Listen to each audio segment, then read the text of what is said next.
La lluvia castigaba el techo de palma del jacal, un sonido rítmico y desesperante que parecía burlarse de la fragilidad de aquel refugio. Dentro de la cocina, el aire era pesado, cargado con el olor a humedad y tierra mojada que subía del piso de tierra apisonada. Elena Morales intentaba inútilmente desviar el agua que se colaba por las rendijas del techo y las paredes usando cubetas viejas y botes oxidados. De repente, el piso podrido, una mezcla de tierra y madera antigua, cedió bajo sus pies. Gritó, el pie hundiéndose hasta el tobillo en el barro frío y pegajoso. El viento silbó por la grieta recién abierta, trayendo el olor de animales muertos del monte. Ana, su hija de 4 años, rompió a llorar en un rincón, asustada por el sonido súbito y el grito de su madre. Elena sacó el pie del barro, el corazón latiéndole descontrolado contra las costillas, la respiración atorada en la garganta. El agua de la lluvia ahora escurría directamente al agujero recién abierto, burbujeando en la oscuridad. «¿Mami?», llamó Mateo, su hijo de 7 años, agarrado al marco de la puerta, los ojos desorbitados de miedo observando la escena. Elena no respondió. Se arrodilló en el lodo frío, ignorando el agua sucia que empapaba sus rodillas y el borde de su falda. El agujero era más profundo de lo que parecía. Metió la mano en la abertura, los dedos tanteando la tierra compacta, esperando encontrar solo más piedra o las raíces podridas del árbol cercano. Pero sus dedos tocaron algo distinto, algo duro, frío e innegablemente metálico. Usó un pedazo de palo quebrado que servía como tranca para la puerta, cavando frenéticamente en el barro. La madera golpeaba contra el objeto, un sonido sordo y metálico que retumbó en la pequeña cocina. «Ayúdame, Mateo, trae la lámpara de pilas», ordenó, la voz temblorosa por la adrenalina. El niño corrió y regresó con la linterna débil. El haz de luz amarillenta cortó la penumbra del jacal e iluminó el agujero. Allí, medio metro bajo el piso de la cocina, había una pequeña caja de metal. Estaba cubierta de óxido grueso, en tonos naranja y marrón oscuro, y parecía haber sido enterrada allí hacía una eternidad. Era sorprendentemente pesada cuando al fin logró agarrar los bordes y empezar a jalarla del lodo. Con un gruñido de esfuerzo, Elena arrastró la caja fuera del agujero. La puso sobre la mesa de madera inestable, el único mueble decente que quedaba en el jacal. La caja no era grande, quizá del tamaño de una caja de zapatos, pero su peso era desproporcionado. El óxido formaba una costra gruesa, pero podía ver que los bordes estaban sellados con algo que parecía cera oscura, ahora endurecida y cuarteada por el tiempo. Mateo y Ana se acercaron lentamente, sus rostros pálidos iluminados por el círculo tembloroso de la linterna. «¿Qué es, mami?», susurró Mateo. Elena solo miró el objeto. Había un candado, pero estaba tan corroído que se deshizo en polvo en cuanto lo tocó. Usó la punta del palo como palanca, forzando la tapa atascada en las esquinas donde la cera aún resistía. La cera se rompió con un chasquido seco y la tapa gimió, rechinando en protesta contra la apertura. Un olor a humedad y aceite viejo subió de la caja, un hedor antiguo y extrañamente preservado que hizo a Elena retroceder por un segundo. Dentro no había monedas de oro ni joyas, como los ojos curiosos de los niños tal vez esperaban. Había solo un paquete, cuidadosamente envuelto en un trozo de lona encerada, atado con un cordel de cuero que parecía a punto de desintegrarse. Sus manos, ahora cubiertas de barro y óxido, temblaban visiblemente. Con un cuidado que no sabía que poseía, deshizo el nudo frágil y desenrolló la lona. El contenido estaba perfectamente seco, un milagro de preservación. Eran papeles amarillentos, gruesos, con los bordes oscurecidos por el tiempo, pero la caligrafía en tinta negra aún era sorprendentemente legible bajo la luz de la linterna. En la parte superior del primer documento, un sello oficial de lacre rojo, aunque cuarteado, todavía exhibía un escudo del gobierno de la época. Elena pasó los dedos sobre el sello, sintiendo el relieve áspero. Sus ojos recorrieron las palabras, escritas en un español formal y antiguo que apenas comprendía, y entonces vio la fecha, clara como el día, 1847, y debajo un nombre, concedido a don Rafael Morales, su bisabuelo. Junto a los papeles más grandes, había un pequeño diario de pasta de cuero, tan frágil que parecía que se convertiría en polvo al tocarlo. El aire pareció ser succionado fuera de la cocina. Elena se llevó la mano a la boca, un sollozo seco escapando de su garganta. No entendía completamente el significado legal de aquellos papeles, no todavía, pero el peso de ellos en sus manos parecía realinear el universo mismo a su alrededor. Sus rodillas flaquearon y tuvo que apoyarse en la mesa para no caer. Las lágrimas que había contenido por días, por la humillación, por el abandono, por el hambre, finalmente llegaron, pero ahora eran distintas. Eran lágrimas de shock. Mateo miró a su madre, luego a los papeles. ¿Es un mapa del tesoro, mami? Ana, viendo a su madre llorar, simplemente se acercó y abrazó la pierna de ella, enterrando el rostro en la tela húmeda de su falda. Elena apretó los documentos contra su pecho, el papel antiguo y frágil pareciendo más fuerte que cualquier cosa que jamás hubiera poseído. Aquel agujero en el piso no era un fin, era un comienzo. Antes de descubrir lo que don Armando Rivera hará cuando sepa de estos papeles, cuéntanos en los comentarios. ¿Crees que los secretos enterrados, no importa qué tan profundos, siempre vuelven a salir a la luz? La verdad es que, para entender el peso real de aquellos documentos de 1847 y el poder que contenían, no necesitamos retroceder 170 años. Necesitamos retroceder apenas unas semanas, al día en que Elena Morales y sus hijos perdieron lo poco que aún tenían. Hubo un tiempo, no muy lejano, en que la vida de Elena Morales cabía dentro de una rutina predecible y casi feliz. Apenas 2 años antes, compartía un pequeño cuarto rentado en la trastienda de una panadería en el pueblo, y el olor a pan dulce caliente era lo primero que sentía al despertar. Javier, el padre de sus hijos, trabajaba esporádicamente como chofer de camión para las haciendas locales.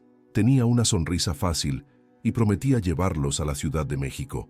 Casi una vida de verdad, en cuanto juntara suficiente dinero.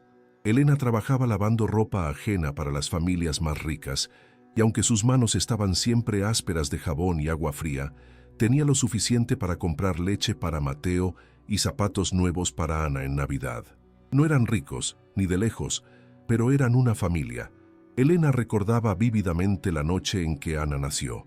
Javier sostuvo su mano con fuerza, los ojos brillándole de una forma que ella confundió con amor duradero. Él había construido una cuna de madera de pino, y los 3, luego 4, se apretujaban en el cuarto pequeño, pero cálido.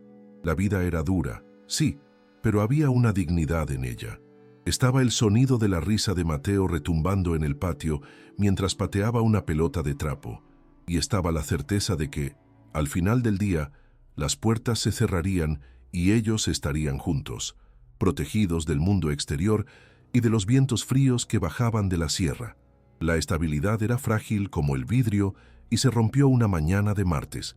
Javier no dejó un recado, simplemente no regresó de la entrega que haría en el pueblo vecino.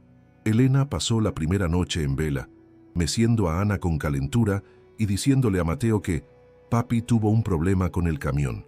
La segunda noche, el dueño de la panadería tocó a su puerta, preguntando por el dinero de la renta que Javier debía haber pagado. La tercera noche, descubrió que la pequeña caja de metal donde guardaban sus ahorros, el dinero para la Ciudad de México, estaba vacía. Se había llevado todo. El abandono fue rápido, silencioso y absoluto, dejando atrás un vacío ensordecedor y todas las deudas que él había acumulado a nombre de ella. El pueblo, antes un lugar de conocidos, se convirtió en un pasillo de juicios, la abandonada. Decían las mujeres en el mercado, desviando la mirada. Se fugó a la capital con otra. Cuchicheaban. Elena dejó de salir de día, mandando a Mateo a pedir fiado a la tienda de abarrotes, hasta que el dueño, don Carlos, le dijo al niño: «Dile a tu mamá que ya se acabó la cuenta». La vergüenza era un veneno frío, más doloroso que el hambre. Perdió el trabajo de lavandera, pues las buenas familias no querían la mala suerte de una mujer abandonada cerca de sus casas. La humillación era un abrigo pesado que estaba forzada a vestir todos los días. La caída económica fue una espiral rápida y brutal. Primero, El desalojo del cuarto en la trastienda de la panadería. Elena rogó, pero el dueño fue inflexible. Negocios eran negocios. Vendió la cuna de pino por unas cuantas monedas y la estufa de gas por un costal de arroz. Por 2 semanas, ella y los niños durmieron en la bodega de herramientas de una iglesia, hasta que el padre, con ojos tristes, dijo que no podía albergarlos más. Cada no era un clavo más en su ataúd social. Se vio tocando la puerta de su prima, Lucía, la única familia que le quedaba en la región, una mujer que siempre había evitado por su lengua filosa. Lucía la recibió, pero fue una acogida agria, llena de condiciones. Elena y los niños dormían en petates de paja en el piso de la cocina, comiendo solo las sobras. «No puedes ser tan orgullosa, Elena», decía Lucía. «Un hombre no deja a una mujer que sabe cuidar la casa». La situación, ya insostenible, se volvió una pesadilla cuando el nuevo novio de Lucía, un capataz de la hacienda Rivera, se mudó a la casa. Era un hombre grande, con ojos pequeños y fríos, y no le gustaba la presencia de bocas extras. Bebía por las noches y sus miradas hacia Elena se volvían más largas, más peligrosas. El punto de quiebre vino cuando Ana enfermó, una calentura alta que la hacía delirar. Elena corrió a la farmacia del pueblo, implorando por antibióticos. «¿Fiado otra vez, Elena?», preguntó el farmacéutico, pero vio el pánico en sus ojos y cedió, anotando el valor exorbitante en su libreta de deudas. «Es la última vez», le advirtió. Cuando Elena regresó, el novio de Lucía estaba borracho en la puerta. Vio el frasco de medicina en su mano. «¿Gastando dinero que no tienes? ¿Trayendo enfermedad a esta casa? Se me acabó la paciencia». Entró y habló con Lucía por 10 minutos. La puerta se abrió de nuevo. Fue Lucía quien dio el ultimátum, los ojos clavados en el suelo, incapaz de encarar a su prima. «Tiene razón, Elena. No puedo arriesgar mi futuro por tus problemas. Tú y tus hijos tienen que irse. Te doy 24 horas». La sentencia estaba dada. Afuera, la lluvia de la tarde comenzaba a caer, espesa y fría. Elena miró a Mateo, que escuchó todo en silencio, y a Ana, que dormía febril en el petate. 24 horas. No tenía a dónde ir. La calle, el lodo. Lo único que poseía en el mundo era un pedazo de papel arrugado en el bolsillo. La notificación del notario, recibida meses antes, sobre una heranza de un tío abuelo. Una propiedad que nadie quería. Un jacal cayéndose a pedazos, a 5 kilómetros del pueblo, en medio de la nada. El lugar que los locales llamaban la casa del ahorcado. Decían que estaba maldita, que el último dueño se había matado allí tras perderlo todo en un juego contra el viejo coronel Rivera, décadas atrás. Elena había ignorado el papel, considerándolo un insulto, otro pedazo de mala suerte. Ahora, bajo la lluvia que se intensificaba, percibió la ironía terrible. Aquella casa embrujada, rechazada por todos, era su única opción. Era eso, o ver a sus hijos dormir en el lodo bajo la tormenta que se acercaba. Empezó a guardar sus pocas cosas en 2 costales de Ixtle, ropa vieja, el frasco de medicina a la mitad, un pan duro. No tenía dinero para un camión, ni siquiera para una carreta. Tendría que caminar. Despertó a Mateo gentilmente. «Vamos, mijo, vamos a nuestra nueva casa». El niño miró la lluvia afuera y luego el rostro de su madre, tratando de encontrar alguna esperanza allí. No encontró ninguna, solo la determinación exhausta de quien ha llegado al fondo del pozo y ha encontrado, en lugar de tierra firme, solo más barro. Esa misma noche, supo lo del impuesto. La herencia solo sería suya si pagaba una cuota simbólica, el equivalente a 500 pesos, en la notaría del pueblo vecino. 500 pesos. Podrían haber sido 5 millones. Desesperada, tocó a la puerta de doña Inés, una anciana para quien había lavado ropa años atrás y que siempre la había tratado con bondad. Le rogó, ofreciéndose a trabajar gratis por 1 año. La anciana miró a los niños mojados en la puerta y, sin decir palabra, fue hasta una olla de barro y sacó los billetes arrugados. «Dios te lo pague, Elena, y que Él te proteja en esa casa». El dinero le quemaba en la mano. Era el precio de su única y terrible opción. A la mañana siguiente, con el recibo del impuesto pagado y los 2 costales de Ixtle, Empezó la caminata de 5 kilómetros por el camino de lodo. Mateo sostenía su mano con fuerza, mientras ella cargaba a Ana, aún débil por la calentura, en la espalda. El viento de la sierra cortaba sus rostros. A cada paso, sentía las miradas del pueblo a sus espaldas, una mezcla de lástima y alivio por verla finalmente partir. Elena no miró hacia atrás, solo se concentró en el camino adelante, rumbo al lugar que, según todos, estaba definido por la muerte. La caminata de 5 kilómetros fue una prueba contra los elementos. El camino de tierra se había transformado en un río de lodo espeso y rojo que succionaba los zapatos gastados de Elena a cada paso. Cargaba a Ana, de 4 años, envuelta en una cobija delgada en la espalda, un peso febril que parecía aumentar a cada metro. Mateo, con sus 7 años, intentaba ser valiente, pero sus labios estaban azules de frío y tropezaba constantemente, agarrando la mano de su madre con una fuerza desesperada. Elena había llenado 2 costales de Ixtle con lo que les quedaba, algunas ropas húmedas, el pan duro y el frasco de medicina. El viento de la sierra, frío y cortante, penetraba sus ropas mojadas, despiadado. No se cruzaron con una sola alma. Solo el sonido de la lluvia y el silbido del viento entre los ocotes. A cada curva del camino, Mateo preguntaba con la voz entrecortada, «¿Ya merito llegamos, mami?» Y cada vez Elena mentía, la voz firme a pesar del pánico que le subía por la garganta. Casi, mijo, ya mérito, pasando esa loma. Pero siempre había otra loma. Podía sentir los ojos del pueblo que había dejado atrás, imaginando los susurros, la abandonada, yéndose a la casa del ahorcado. La humillación era un combustible amargo que la mantenía poniendo un pie delante del otro. Aun cuando sus tobillos dolían y sus hombros quemaban bajo el peso de Ana, casi no se dio cuenta cuando llegaron. El camino simplemente pareció morir, tragado por la maleza alta y la neblina. Y allí estaba, el jacal. Era menos una casa y más una cicatriz en el paisaje. Una choza de adobe cuyas paredes parecían estar derritiéndose de vuelta a la tierra. El techo de palma estaba parcialmente colapsado en una de las esquinas, y las ventanas eran agujeros negros y vacíos, como ojos muertos. Un portón de madera caído de un solo gozne oxidado bloqueaba el camino con un aire de advertencia final. El aire olía a humedad, a tierra mojada y a algo más, algo penetrante y antiguo, el olor a abandono total. Elena bajó a Ana de sus hombros. La niña, despierta y débil, miró la casa y su labio inferior tembló. «Me quiero ir, mami». Mateo se escondió detrás de la falda de su madre, los ojos fijos en el agujero oscuro que debía ser la puerta. «¿Es la casa de los espantos?», susurró. Elena tragó saliva. El terror de ella era tan grande como el de ellos. Había oído las historias toda su vida. El hombre que se ahorcó en la viga principal después de perderlo todo contra el viejo Rivera. Pero el viento arreciaba y la calentura de Ana parecía empeorar. «No hay espantos», dijo, la voz más temblorosa de lo que pretendía. «Los espantos no existen. Órale, necesitamos salir del frío».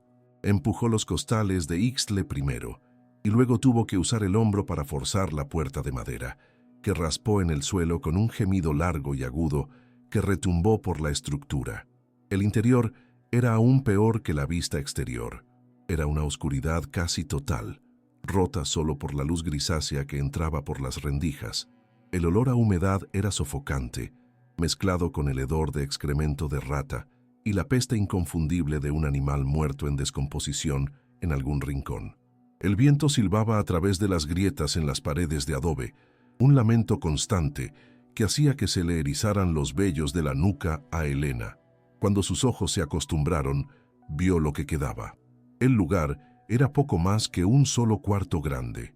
En un rincón, un catre de madera podrida, cubierto por harapos que pudieron haber sido cobijas décadas atrás. En el centro, una mesa de 3 patas. El piso era de tierra apisonada, pero estaba húmedo, casi lodoso, cerca de la pared donde el techo se había vencido.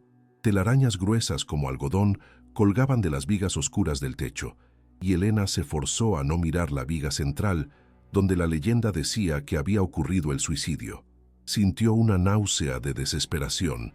Había sacado a sus hijos de la humillación para traerlos a una tumba. Mateo, sin embargo, movido por la curiosidad infantil que supera al miedo, apuntó la linterna débil hacia la pared cerca de la chimenea apagada. «Mira, mami, alguien dibujó aquí». Elena se acercó limpiando el hollín y la mugre con la manga. No eran dibujos, eran marcas de altura, talladas en la madera del marco, y fechas: 1889, 1895, 1902, y nombres casi ilegibles: Rafael, Miguel. Eran nombres de su familia, nombres que solo había oído en historias susurradas por su abuela. Aquella casa, aquel agujero de miseria, era el comienzo de su linaje. Colgado chueco sobre la chimenea, había un único retrato, el vidrio roto y el marco comido por termitas. Era un daguerrotipo antiguo, desvaído. Un hombre con un bigote severo y ojos oscuros miraba al frente, la mano en el hombro de una mujer sentada, cuyo rostro estaba rígido. «Don Rafael Morales», susurró ella, reconociendo el nombre de las historias, su bisabuelo, el hombre que supuestamente lo perdió todo en un juego de cartas contra el coronel Rivera. Sus ojos, incluso en la imagen desvaída, parecían penetrar la oscuridad del jacal, fijos en ella, como si hubieran estado esperando su llegada. Empezó a barrer la basura, intentando crear un espacio habitable. Fue cuando sus dedos rozaron algo en la pared de adobe cerca de la cocina, escondido detrás de donde un armario probablemente había existido. Estaba oscuro, pero lo sintió. Muescas. Trajo la linterna. No eran marcas de altura, sino palabras, arañadas en el adobe endurecido con lo que parecía haber sido un cuchillo hacía mucho tiempo. La caligrafía era elegante, pero desesperada. Leyó en voz alta: «La verdad yace bajo el corazón de la casa». Frunció el ceño. ¿El corazón? ¿La chimenea? ¿O era solo el delirio del hombre que se ahorcó? La primera noche fue una prueba de resistencia. La lluvia regresó con fuerza total y el agua comenzó a gotear por el techo, formando charcos en el piso de tierra. Elena usó los costales de Ixtle para crear una cama seca en el rincón más protegido, cerca de la chimenea apagada. Les dio a Mateo y Ana el último pedazo de pan duro y una dosis de la medicina a la niña. No tenían velas, solo la luz débil de la linterna, que pronto apagó para ahorrar las pilas. El sonido de la casa era aterrador. El viento aullaba como un lobo, la madera vieja crujía y rechinaba, y las ratas escarbaban dentro de las paredes. Elena no durmió. Se quedó sentada, abrazada a sus propias rodillas, con los niños acurrucados a sus pies. Cada crujido la hacía saltar. Pensaba en el hombre ahorcado, en su bisabuelo, en su prima, en Javier. El mundo la había empujado a ese lugar, un lugar donde la muerte parecía ser el único inquilino permanente. Se sentía como un animal acorralado, la oscuridad presionándola por todos lados. La frase en la pared no salía de su cabeza: «el corazón de la casa». En ese momento, sin embargo, todo lo que sentía era el frío, y la única verdad que conocía era el miedo que le helaba la sangre. El segundo día lo pasaron en supervivencia básica. Elena y Mateo pasaron horas remendando el agujero del techo con palma mojada y ramas, una tarea casi fútil. Encontró un pozo antiguo en la parte trasera, cubierto de maleza. El agua estaba turbia, pero era agua. La hirvieron en la única olla de hierro oxidada que encontraron en la chimenea. El jacal, a la luz del día, era aún más deprimente. La mugre estaba impregnada en todo. Las paredes agrietadas parecían exhalar tristeza. Mateo, intentando ayudar, barría el piso de la cocina con un manojo de ramas, mientras Ana, aún débil, observaba desde un rincón. La segunda noche llegó y con ella la tormenta regresó, más violenta que antes. La lluvia no era una llovizna, era un diluvio tropical que golpeaba el techo remendado con la fuerza de piedras. El viento abría grietas en las paredes y el agua comenzó a infiltrarse no solo por el techo, sino también por el piso. El piso de la cocina, una mezcla de tierra apisonada y tablas de madera podrida, rápidamente se convirtió en un pantano lodoso. Elena corrió con las cubetas que había encontrado, pero era una batalla perdida. El agua subía rápidamente. empapando sus camas improvisadas y amenazando con apagar el pequeño fuego que había logrado encender. Fue entonces que ocurrió.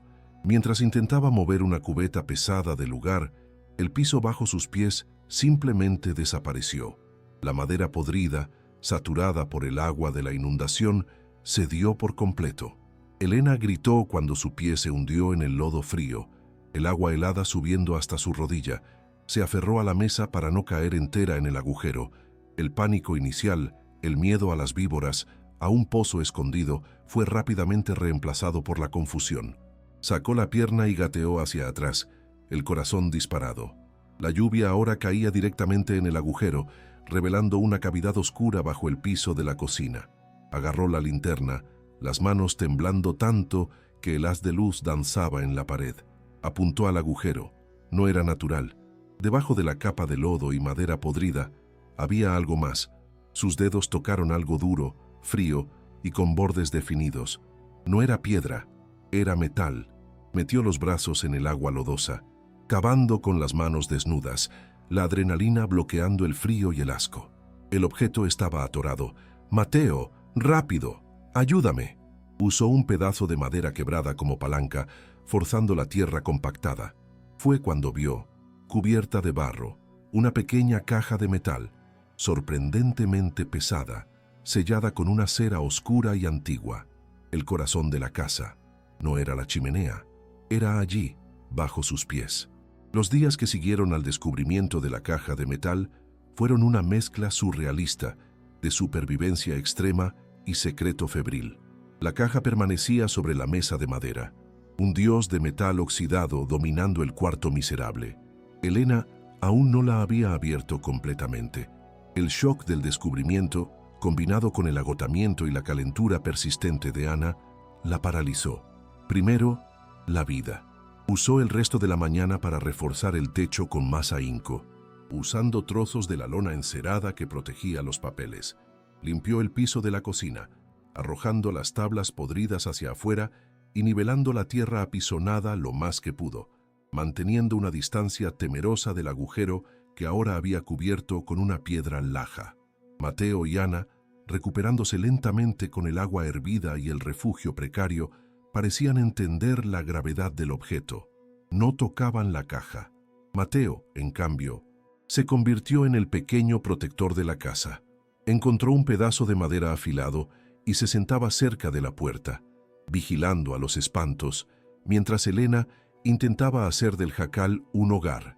Creó una cortina con una sábana rasgada para dividir el espacio de dormir, dándoles una sensación de privacidad. Frotó las paredes de adobe para quitar lo peor de la humedad. La vida continuaba, pero ahora estaba puntuada por el silencio de la caja, esperando. En la tercera noche, la calentura de Ana finalmente cedió. La lluvia paró. El silencio en el jacal era profundo, roto solo por la respiración dormida de los niños. Elena encendió la última vela que había encontrado en sus costales.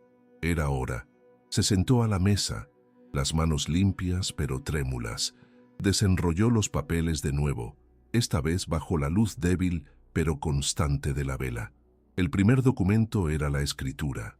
Deletreó las palabras lentamente. La caligrafía antigua dificultando la lectura.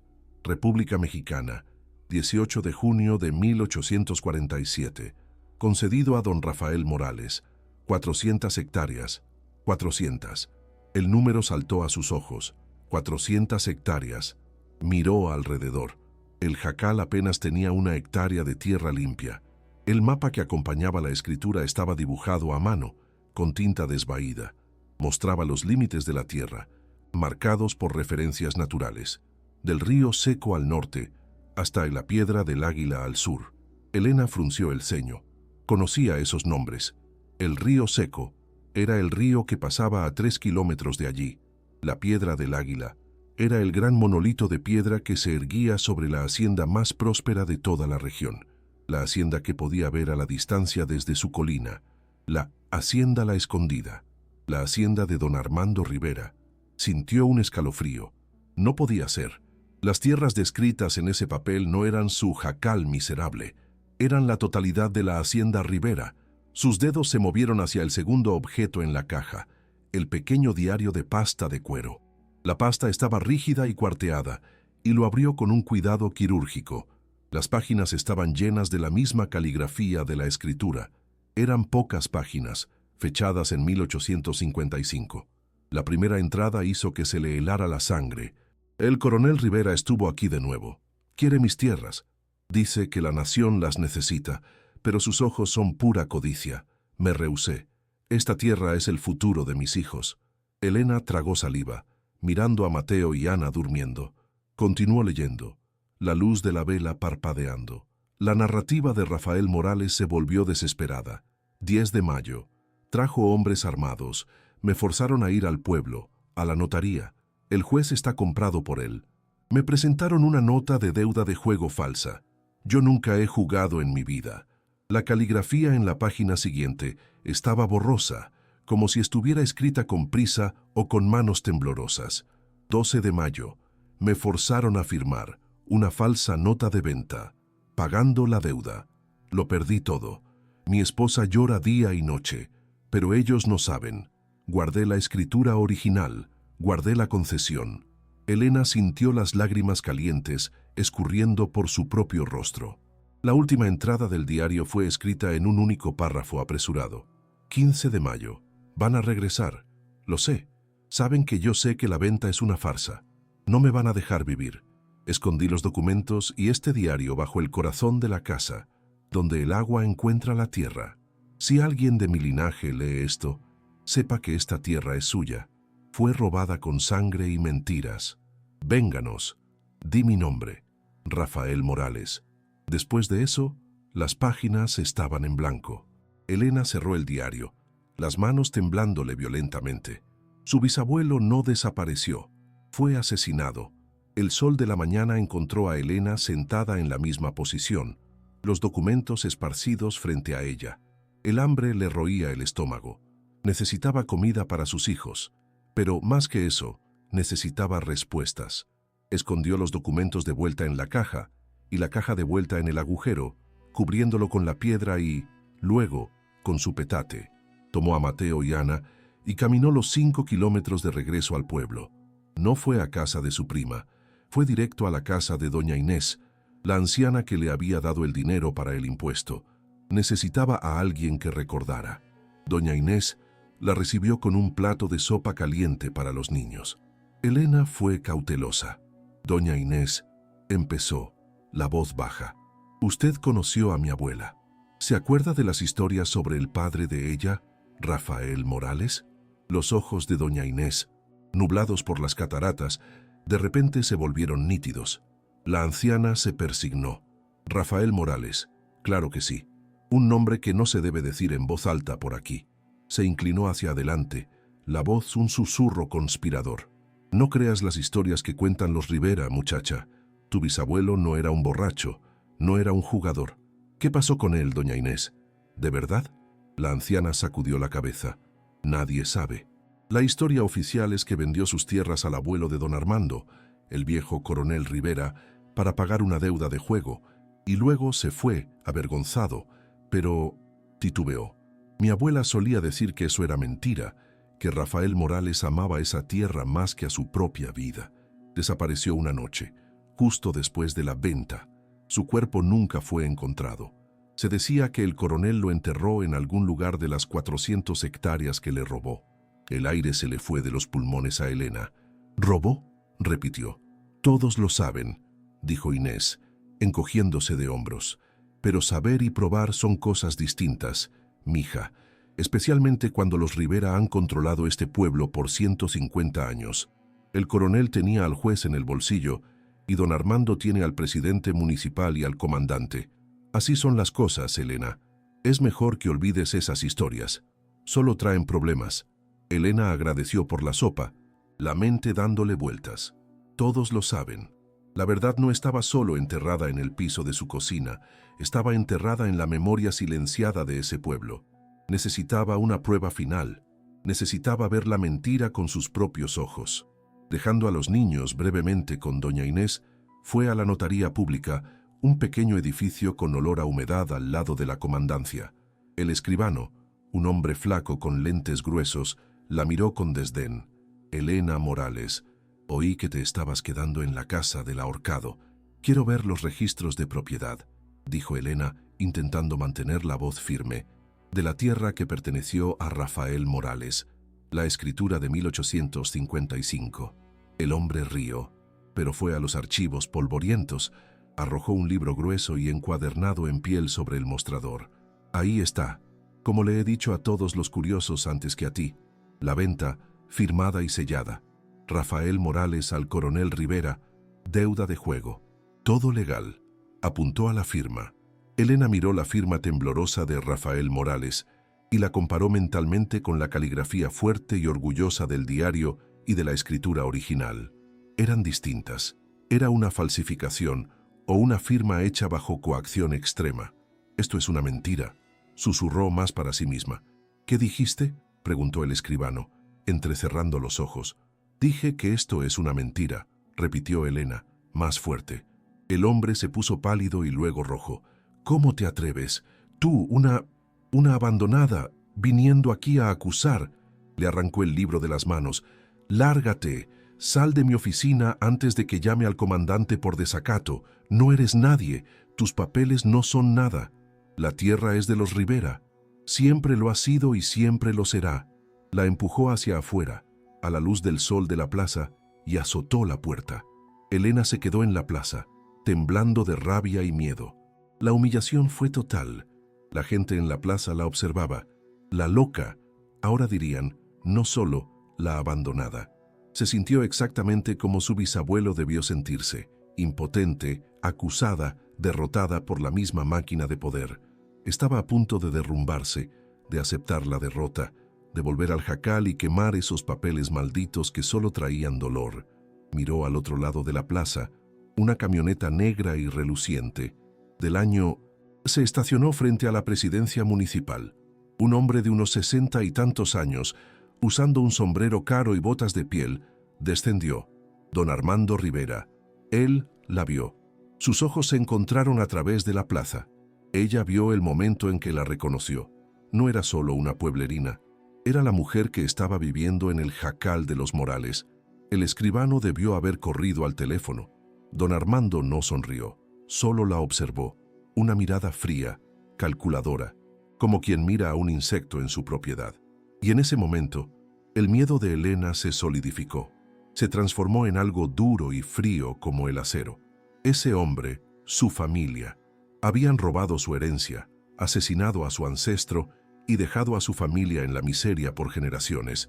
El descubrimiento estaba completo. No era sobre tierra, era sobre justicia. Se dio la vuelta para irse, pero él fue más rápido. Cruzó la calle, sus pasos pesados en el adoquín. Elena Morales, dijo. No era una pregunta. Su voz era suave, casi paternal, lo que la asustó aún más. Oí que estás viviendo en la antigua propiedad de tu familia. Un lugar triste. Sacó la cartera del bolsillo. Iba a mandar a mi capataz, pero quise venir yo mismo. Oí que estás teniendo dificultades. Sacó un fajo de billetes. Aquí hay 10,000 pesos para ayudarte a establecerte en otro lugar, en la Ciudad de México. Tal vez. Toma a los niños y empieza de nuevo. Elena miró el dinero en su mano. 10,000 pesos. Era más dinero del que había visto en toda su vida. Suficiente para comprar un boleto de camión para largarse, para rentar un cuarto, para comprar medicinas para Ana por un año. Era la salida fácil. Era la rendición. Podía sentir el diario de su bisabuelo, que había escondido bajo su blusa antes de salir de casa, presionando contra su piel. «Vénganos, di mi nombre». Levantó los ojos del dinero al rostro de él. «Creo que esta tierra vale mucho más que eso, don Armando». El cambio en el rostro de él fue instantáneo y aterrador. El barniz de caridad desapareció, revelando la crueldad debajo. Sus ojos se transformaron en dos astillas de hielo. «No sabes con quién te estás metiendo, pinche insolente». Guardó el dinero. «Ese jacal no vale nada, igual que tú». Se inclinó hacia ella, la voz un susurro amenazante. «¿Crees que unos papeles viejos importan? Yo controlo este valle. Yo controlo al juez, al comandante y hasta la lluvia. Si eres lista, tomarás a tus hijos y desaparecerás para el anochecer. Y si no soy lista, lo retó, la voz temblando, pero negándose a quebrar. Don Armando sonrió, una sonrisa que no llegó a sus ojos. Tu bisabuelo también era terco. Él también creía que tenía derechos. Nadie se acuerda ya de él. La gente se desaparece en la sierra todo el tiempo. Elena, niños, especialmente, sería una lástima. Se dio la vuelta y caminó de regreso a su camioneta, dejándola paralizada en medio de la plaza, el eco de la amenaza flotando en el aire caliente del mediodía. Ahora tenía la verdad, y la verdad la había puesto en la mira de un asesino. Elena no regresó a casa de doña Inés. Corrió de vuelta al jacal, la amenaza de don Armando retumbando en sus oídos. Niños se desaparecen en la sierra. El miedo era un hielo en su estómago. No tenía un plan. Solo sabía que tenía que proteger los documentos y a sus hijos. Llegó al jacal al anochecer, jadeando. Apenas tuvo tiempo de encender una vela antes de oírlos. El sonido de cascos, no uno, sino 3 o 4 caballos, rodeando la pequeña casa en la oscuridad. No intentaban ser sigilosos. Era una demostración de fuerza, los capataces de Rivera. «Salte de las tierras del patrón, invasora», gritó una voz. Luces potentes de linternas cortaron las rendijas de las paredes, invadiendo la oscuridad del jacal, haciendo que Mateo y Ana gritaran. Elena los empujó debajo de la mesa, cubriéndolos con su propio cuerpo. Piedras comenzaron a golpear contra la pared de adobe. «Sabemos que estás ahí, pinche vieja». Una piedra más grande golpeó el marco podrido de la ventana, quebrándolo y enviando astillas de madera adentro del cuarto. Elena apretó a sus hijos contra ella, rezando, el corazón latiendo tan fuerte que apenas podía oír los gritos de los hombres. Se quedaron allí por una hora, un cerco de terror psicológico, hasta que, tan súbitamente como llegaron, se fueron, dejando atrás solo el silencio y el olor a polvo. Elena no esperó al amanecer.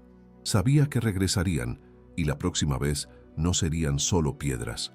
Fue al agujero en el piso de la cocina, tomó la caja de metal y sacó solo los papeles y el diario.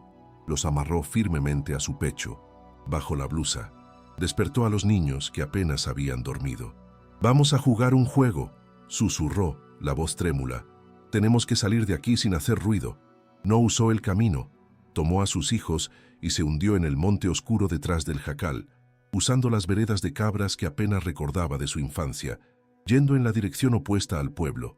Caminó por horas en la oscuridad, con Ana en la espalda y Mateo agarrado de su mano, hasta que llegó a un camino vecino, donde tomó el primer camión lechero lejos de ese valle de muerte. Su huida la llevó a la Ciudad de México. Llegó a la capital con nada más que la ropa que traía puesta, 2 niños asustados y documentos de 170 años amarrados al pecho. Era una gota de miseria en un océano de indiferencia. Por 3 días durmió en un albergue de la iglesia, usando el poco dinero que doña Inés le había dado para comprar pan. Le dijeron que obtener ayuda legal tomaría meses. Desesperada, fue a la oficina de la Defensoría de Oficio. Fue al final del día, cuando todos los demás abogados ya se habían ido, que encontró a Santiago Peña, un abogado joven, idealista y sobrecargado de trabajo, que estaba a punto de irse a casa. Él la escuchó con la paciencia cansada de quien oye historias trágicas todo el día. «Señora, los pleitos de tierras son complicados», empezó a decir. «No es un pleito», lo interrumpió Elena, desenrollando los papeles sobre el escritorio de él. «Es un robo». Santiago se detuvo, tomó la escritura. Sus ojos se abrieron como platos cuando vio el sello oficial de la República Mexicana, fechado en 1847. Leyó la primera página del diario de Rafael Morales. Miró de Elena a los papeles y de vuelta a Elena. El cansancio desapareció de su rostro, reemplazado por una chispa eléctrica. «Si esto es auténtico», susurró, «este no es un caso de pleito. Este es el caso de una vida». Los días siguientes fueron un huracán. El licenciado Peña llevó los documentos directamente al Archivo General de la Nación. Peritos en caligrafía, historiadores y expertos en papel de la época fueron llamados. Examinaron la tinta, la composición del papel, el sello de lacre. Tras 48 horas de análisis intenso, el veredicto llegó. Los documentos eran incuestionablemente auténticos. La escritura de 1847 era legítima y nunca había sido legalmente anulada. La venta de 1855, que Rivera usaba como base de su fortuna, fue declarada un fraude basado en coerción, validado por un juez local corrupto. La historia de Elena era verdad. Santiago Peña no era solo idealista, era estratégico. Sabiendo que Rivera intentaría enterrar el caso con dinero e influencias, filtró la historia y los dictámenes de los peritos al mayor periódico investigativo de la capital. El escándalo explotó. La madre soltera contra el cacique moderno. La historia de Elena, la madre abandonada, el jacal embrujado, los documentos bajo el piso, se convirtió en un símbolo nacional de justicia contra la opresión de los caciques modernos. Don Armando fue forzado a salir de las sombras. La prensa acampó afuera de su hacienda La Escondida, y su máscara de benefactor de la comunidad se deshizo en público. Don Armando Rivera fue tomado por sorpresa. Envió a sus abogados caros a la Ciudad de México, pero ya no estaban luchando contra una campesina asustada. Estaban luchando contra el Archivo General de la Nación y la opinión pública. El caso fue transferido a los tribunales federales. Las amenazas y los sobornos que funcionaban en el Valle eran inútiles en la capital. Investigadores federales descendieron al pueblo y el presidente municipal y el juez local fueron inmediatamente suspendidos, investigados por corrupción y complicidad. La investigación sobre la desaparición de Rafael Morales fue oficialmente reabierta como un caso de asesinato, con el coronel Rivera original como principal sospechoso. La batalla legal duró 12 meses agonizantes, 12 meses en que Elena y sus hijos vivieron en un refugio seguro proporcionado por la Defensoría. Rivera luchó con todos sus recursos, apelando cada decisión, intentando alargar el proceso hasta que Elena se rindiera. Pero ella no se rindió. Tenía el diario de su bisabuelo. Finalmente, el día llegó. La jueza del Tribunal Federal, una mujer severa, leyó la sentencia. Este tribunal declara la venta de 1855 como nula y sin efecto, siendo producto de fraude y coerción. La propiedad total de las 400 hectáreas es restituida con efecto inmediato a su única heredera legal, señora Elena Morales. Elena se derrumbó en lágrimas en los brazos de Santiago. Había ganado. Elena regresó al valle, pero no como la abandonada. Regresó como la dueña de tierras valuadas en más de 10 millones de dólares, pero no se convirtió en don Armando. No corrió a los trabajadores de la hacienda. En vez de eso, transformó la Hacienda La Escondida en la Cooperativa Morales San Mateo, una fundación y cooperativa agrícola dedicada a emplear y albergar a madres solteras de la región. Se aseguró de que ninguna mujer pasara por la humillación y el miedo que ella pasó. Mateo y Ana crecieron corriendo libres por campos que eran suyos por derecho de sangre y justicia, y dicen en la región que el viento que sopla por la sierra ya no carga el eco del hombre que se ahorcó, sino el susurro de la justicia, un recordatorio de que la verdad, aun enterrada bajo barro y miedo por 170 años, siempre encuentra el camino de regreso a casa.